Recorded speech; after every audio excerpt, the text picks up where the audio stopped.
Welcome to Doc's Lab and our second Master Series.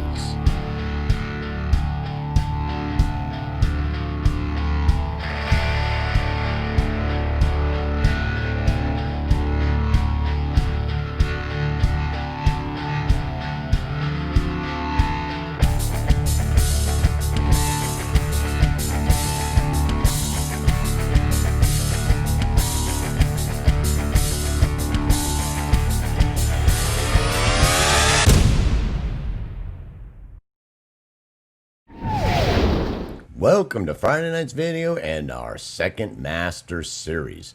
I do believe this is the 87th video in our second Master Series, the 36th video in Basic Processors, the 23rd video in Reverb and Convolution, and tonight we are just going to make a really quick separate video about our library.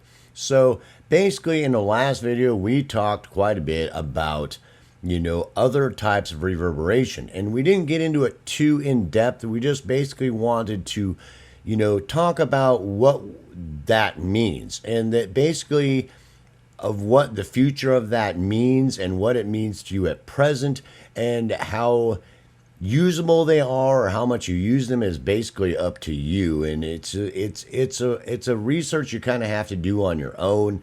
And it's why I really push the Convolution Reverb to do the spatialization, but some of those plugins can be cool to work with sometimes to do certain types of things, and depending on how much control they give you of the environment and how well you can control the environment with their plugins.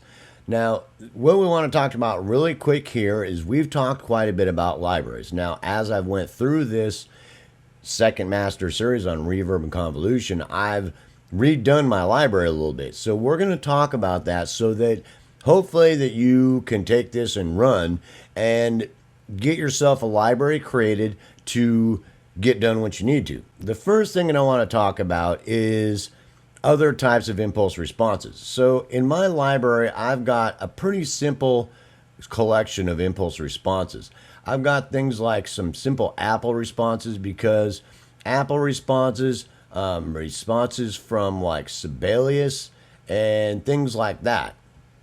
I've got a bunch of different ones on there because any company creating a software like that tries to use as good responses as they can have for basic responses for their software or their computer systems, which are great to work with because normally they've had somebody that's not an idiot, trying to figure out what kind of response is generic that can give a sound that is like, a generic thing that's pretty good to start with to help you create other responses or have generic ones to go to. I have some designer responses, a separate folder for some designer responses, some isotope impulse responses, and some other ones that I have around, and some like I said before, kind of boutique responses. Spring reverb responses, plate reverb responses, and a bunch of other abstract ones that are just, so a lot of them, some of them are just off the wall, of experiments that I'm working on or boutique responses I've come across for strange and unique ideas for an impulse response that I've cataloged, and that's okay. But just be careful, because my library was huge with that and it got to be ridiculous to where sometimes I'll use a plate reverb response or a spring reverb response or some boutique response for a certain situation. It helps color the sound and give it a vintage sound or something like that. And sometimes you get somebody that you're recording for that wants the project in a certain space, that the responses you've put together aren't quite filling the role. I mean, they really want it to sound like it's in this jazz cafe that has this ambience that, that you have some responses of those, that you might not have done all the work that we've talked about doing to these other responses, but that are starting points. The guy really wants it to be in some certain space, and you've got impulse responses to work from as a small library of them. So that's okay. Designer responses, be careful you don't spend a ton of money trying to get something like that, but it's okay to shell out a few bucks. Some of them are pretty nice responses. So then we get into our main library, because our main library is the responses that we use almost all the time for two different things. One for bodybuilding and one for putting our production in the space that we want it in. So all the work that we've talked about doing to them is what we need to do. Now, the first thing I talk about, like my bodybuilding responses, that's my first library. If you look here, I've got several libraries. I've got my bodybuilding library, small hall, medium hall, and a large hall that I've created a library from that we'll get to in a minute. I've got some special responses that are, I shouldn't really actually put them in there, but I have them in there for right now. I'm doing some work on some other things. I've got a couple major large halls that I've done the same type of work on that we'll talk about here when I show you all the catalog inside the small hall that I've done with these large halls, so that I've got a couple really nice big halls when it's needed, where we've talked about that a lot of times. That'll just be on an out front track and not trying to inundate the whole production with that, because it muddy up the whole thing. But sometimes the out front vocalist sounding like they're in the Taj Mahal or something is really cool for the production, where the rest of the production might be, you might put the whole rest of the production in a medium-sized hall, but the out front vocalist, in the St. Petersburg Cathedral or something, that kind of an effect, and it'll make the whole production sound bigger. So that's my basic library. So now my bodybuilding responses, that to give an idea of basically what they are, like I've got my small hall here. Now, when we start looking at what the library is, you can use some of those for bodybuilding also, some of the very small ones. But these fattening up responses, I've taken like the small hall. Here's one instance of it, and I've created play overlaps on this, or initiated it. And I've got this basic small hall here. So I've got one here, I take another one, I take it to the next tick on seconds on the timeline and laid it on top of it. And then I've put another one on top of that. And then I've put another one on top of that. Right? Now, what this is, if you look at this, and if I take this, take it, render it, command bounce it, that, well, if it'll bounce, is that command bounce that? It probably did. It didn't work for some reason. But anyway, normally you can just command bounce them together.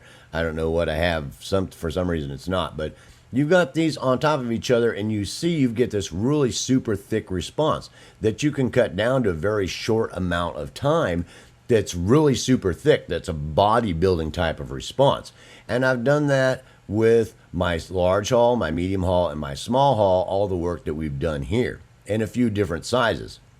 Normally, you don't need to make a library as big as like I'm going to show you here with this small hall. Some of these, and done some of the work that we've talked to that we're going to talk about here on the small hall, that is fine, because then you get this really thick response that is saturating, multiplying the sound from your well-sculpted audio and just fattening it up, thickening it up. So I'll kind of leave that there, because basically that's what this small library of bodybuilding halls are.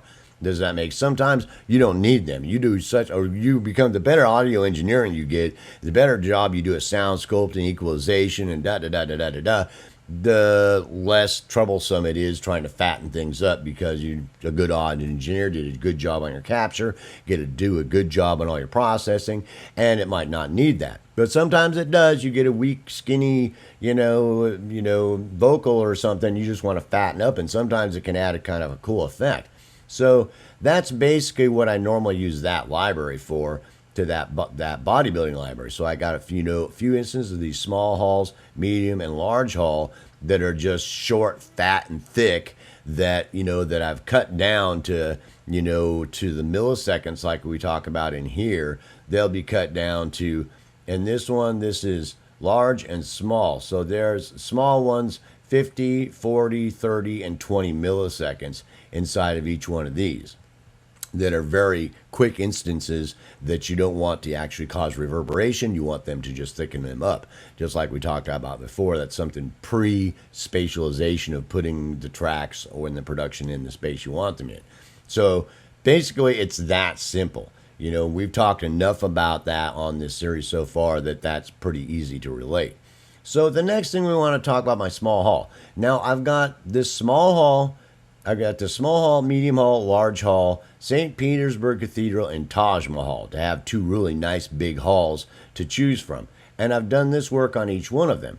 First of all, I've got that small hull untouched that I've chosen to use for my small hull. I've got one of them that I've sculpted, that's the sculpted one, and then I've got one that I've flattened the EQ on it, that I've taken and flattened the EQ so it's a flat frequency response. So on this small hull here, I've taken this one here, and let's say I've got this small hull sculpted, right? So on this one, that I've made a small and a large of it. After going through this, I thought a lot of people might want a little bit larger responses because I was only going up to like 50 milliseconds.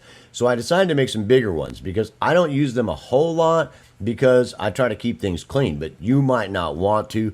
And after doing some experimenting, I thought the general public might want to make a couple different files. First, small. These are the sounds. This is the sound sculpted small hull file. I've got one 50 milliseconds, 40 milliseconds, 30 milliseconds, and 20 milliseconds, like we had talked about, sound sculpted. And then I've got another one that's large hull. And this is 500 milliseconds, 400 milliseconds, 300 milliseconds, 200 milliseconds, and 100 milliseconds. Because sometimes you might want to make it sound a little bit bigger. So, and in the general public use, that you may not like things quite as clean as I do, and you might want to dirty it up a little bit. Or they're great for out front vocals, or things that are out front or more out front, or things that are at a break or something, like you've got a drum break, and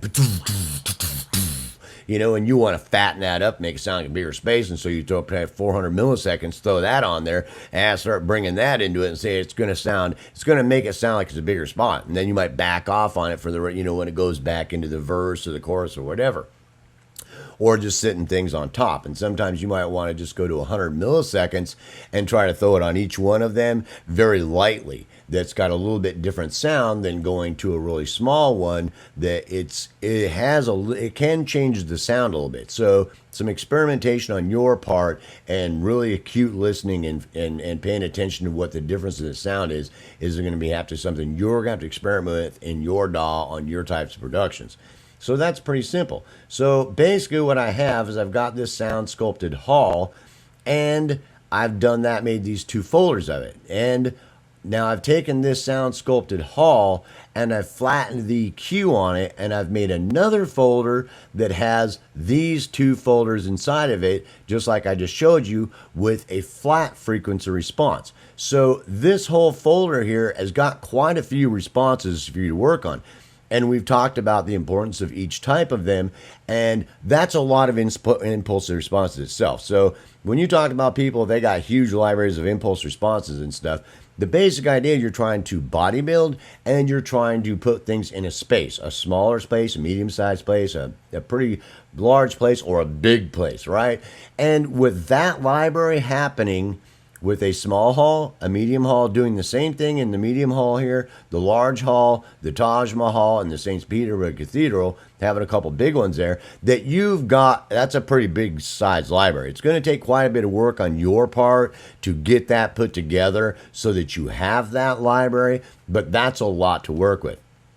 And more than likely, through your productions, once you get to where you're producing well and you know what you're doing, unless you're looking for a spring reverb or a plate reverb or some boutique kind of reverb to get a certain sound or make the production sound like it's in some certain atmosphere, or you get some individual that comes in and is like, I really want it in this kind of room, and what you have doesn't have that colorization, make it sound like that, and so you got a special reverb that makes it sound like it's in the bathroom, and they just love it. Oh yeah, dude, it sounds just like it's in my bathroom or something. I'm so happy. That sounds funny, but you'll be surprised. That some little and it can make things different. Make their one song a little bit different, and they're just happy as clams. And you work it out. Work on the impulse response till it comes out sounding good because you've done all this other work. You know how to fix it, any issues that it might have. And you're good to go. And you have a unique production or a unique application or something like that, or across a production or across just one song. But other than that, most of the time, this should fill in what you need to do, because it's your next biggest gun, your convolution reverb, and getting everything to sound like it's in the same space and getting it sound good in that space, and to get it to sound like it's in the size space that you want it to be in, and the bodybuilding done, that should get it done. Just about every production you do, doing a good, nice job. Now, you know, things that come up, you want to do something different, you might do that with the work on that. And you might throw a plate reverb on some song or on some guitar or on some bass to give it a different texture on top of it or something like that. But that's a lot of times can be an artistic thing, which, you know, isn't all the time. Most of the time, if you listen to things on the radio, they're just a good job. The spatialization work has been done good. Things sound good, nice and clean, and pop, pop, pop, the way they're supposed to sound. Even sometimes when you're listening to lower retrograde kind of sounds, that if they're done nowadays, that they're spent so it sounds good, sounds nice and clean and good, and da da da da da da da, and you should be able to get it done with that library very well. Once you've taken all the things I've talked about in the second master series on convolution, reverb, and reverberation, that you should be able to get that done with that library. So you've got a wonderful library to work with that's going to get most of your productions done. And you've got some boutique things happening. You've got some other things going on to where you've got some other type of responses. You've got some generic responses, like I got some from my Apple computer, from Sibelius, from Isotope, you know, and then I've got a bunch of boutique responses, you know, and I've got plate reverbs and spring reverb responses for something unique and different, and I've got experimental responses of all kinds, you know, using, you know, I made a vocal and then I turned it into an impulse response, you know, and it's weird. It's got definitely a different, unique kind of flavor. Or I've EQ'd it. I mean, all kinds of things. Once the better you get at understanding the things we've talked about, you can create some pretty wild stuff to cause some really wild effect going on in your production, which is cool. Just don't get lost in that you have to get lost in that as an audio engineer every time you do a production, because the basic thing is you want it to sound good. And then that other stuff is an artistic decision that you might, you know, like, you know, a little bit of spices here or there or something like that. Or if you want to do something retro sounding like with a spring reverb. So I'm trying to, that's basically the library that I want you to create, to work with, so that you can really master those and master your convolution reverb, so that you master the spatialization process and the bodybuilding process, so that no matter what else you do, that's not an issue for you. You can get things cleaned up, you can put things in a space, you can fatten them up a little bit, and no matter what else you decide to do to make your stuff weird, unique, or off the wall, or in the twilight zone, that's something else you do on top of it. But you, as an engineer, can get that done and do that well and have the impulse responses and the knowledge, working knowledge of your convolution reverb to do that as good as possible, so that you're a good audio engineer when it comes to spatialization, and you have a good library to work with, so that you can do a good job with some good stuff to work with.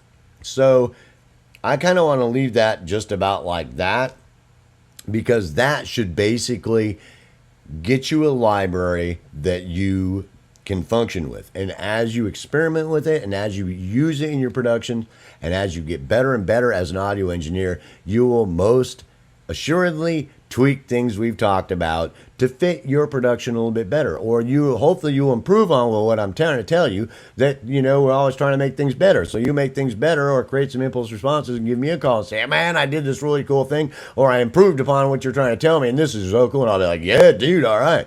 So, but to start with, hopefully, if you can master that and you have that library to work with, that you should be able to master getting your production in a space and making it sound really good and top notch, so that you master that aspect of audio engineering and being a music producer. So, or in movie scores or dialogue or wherever you might be working with. So I hope I made that very simple. I hope in this series so far that I've pointed that out well enough, and that gives you a really clear idea of the library to create for yourself. And we've talked about how to get that done. And once you get it done, you've got a really nice library to help you go to that next level, to make you that next level master audio engineer. Peace, hope, love. I hope you enjoyed the video, and I'll see you in the next one.